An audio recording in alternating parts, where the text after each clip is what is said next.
savez, rien n'est facile. Tout a un prix. Peu importe ce que tu veux faire, tu es obligé de payer ce qu'on appelle le prix. Le prix, ça dépend. Le prix peut être soit ton temps, le prix peut être également en argent.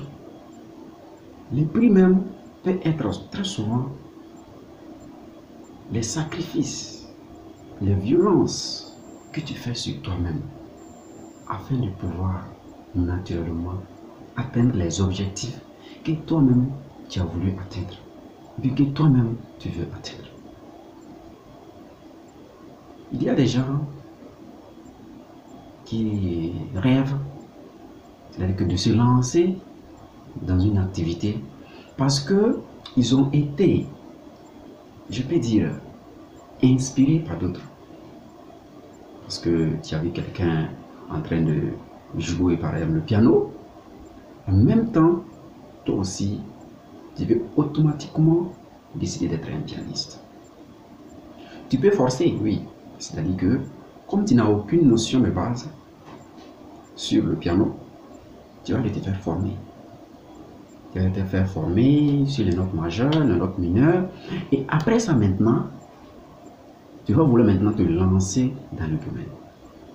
Et à ta grande surprise, tu vas te rendre compte que tu tâtonnes, rien ne marche, rien ne va. Tu te poses la question, qu'est-ce qu'il y a exactement?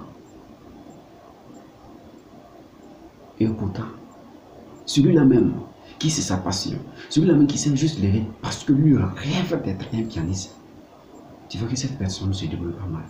Mais pourquoi chez toi ça ne va pas? Ça veut dire que est-ce que réellement tu dois être un pianiste?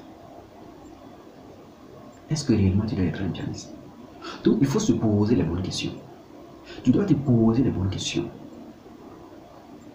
Qu'est-ce que je dois faire exactement? Qu'est-ce qui me passionne? Parce que tout commence d'abord par la passion.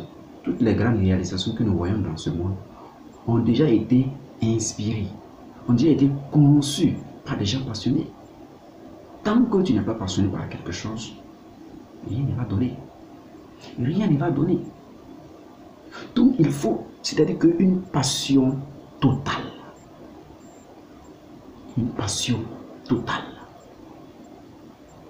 Et c'est la passion qui va te permettre d'être excité dans tes réalisations. Là, à travers ça, tu verras que au fur et à mesure que tu seras confronté avec les différentes difficultés, tu vas les braver, tu vas les contourner, tu vas les surmonter. Ça va te donner maintenant ce qu'on appelle une autre formation. Une autre formation. Mes amis, très souvent, on a l'impression que nous sommes seuls. Imaginez, toi, tu veux par exemple te lancer dans l'entrepreneuriat, tu ne sais pas exactement qu'est-ce que tu vas faire, tu te poses beaucoup de questions. Alors, tu commences maintenant soit le commerce ou quelque chose de ce genre, et en tout temps, tu vois que tu te sens seul. Ou alors au début, les gens étaient avec toi. Mais après, tu te sens maintenant seul. Tu es chez toi seul à la maison. Tu ne sais même pas exactement qu'est-ce que tu vas faire. Tu ne sais pas exactement qu'est-ce que tu vas faire. J'ai dit ça parce qu'on ne se lève pas aussi comme ça pour se lancer dans l'entrepreneuriat. Ça aussi, je suis désolé. On ne se lève pas aussi comme ça pour se lancer dans l'entrepreneuriat. Non, parce que lui là, il a commencé à faire telle chose, ou bien parce qu'on nous chante souvent à l'école ou dans les lieux de prière ou je ne sais quoi, que l'entrepreneuriat c'est bien, ou bien tu as vu même quelqu'un qui a réussi dans l'entrepreneuriat, parce que quand quelqu'un a réussi dans l'entrepreneuriat, c'est-à-dire que ça prend en compte tous les paramètres de la réussite, donc tu vois la personne voyage comme elle veut, elle fait ci comme elle veut, donc en même temps toi aussi tu veux te lancer dans l'entrepreneuriat.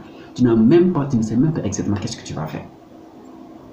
Donc tu vas juste, si tu as un peu d'argent, tu vas juste investir ton argent dans des petites activités, des petits projets. Et après, tu dis, bon, moi aussi je suis devenu un entrepreneur. Tu as tâtonné, rien n'a marché. Mais tu as raté la base. Tu ne connais même pas les basiques. Comment vendre, comment bien vendre, qu'est-ce qu'il ne faut pas faire, qu'est-ce qu'il faut faire. Tu veux être un entrepreneur, puis tu dors à 21h, puis tu es réveillé à 10h. Toi, tu veux être un entrepreneur, puis tu passes tout ton temps à critiquer, c'est-à-dire que les jouets, à discuter par exemple sur des jouets. Tu es en train de discuter par exemple sur le président. Le président ne sait même pas que quand il existe. Tu es en train de discuter sur lui. À quoi ça sert? Ou tu es en train de le critiquer.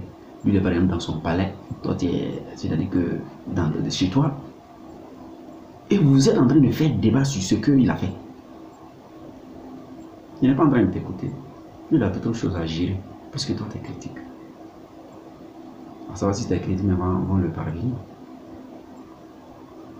Donc, ça veut dire qu'il faut faire ce que tu dois faire. Chacun doit faire ce qu'il doit faire. Si chacun sait exactement quel est son devoir, qu'est-ce qu'il doit faire, le monde sera meilleur. Le monde sera meilleur. Tu veux être, c'est-à-dire que, je ne sais pas, tu veux être un opposant, mais tu veux être quelqu'un, c'est-à-dire qu'un directeur dans les critiques. Mais il faut bien critiquer. Il faut que tes critiques soient des critiques constructives. Donc si tu veux être aussi un entrepreneur, il ne faut pas être un entrepreneur brouette. Non, on ne se lève pas comme ça pour faire. Donc, en conclusion, tout nécessite une préparation. Toute chose, il faut au préalable se préparer. Et la préparation, ce n'est pas aujourd'hui seulement. La préparation, ce n'est pas commencer le matin et finir le soir et on dit qu'on a fini de se préparer. La préparation est un processus. C'est-à-dire que c'est un travail de longue haleine.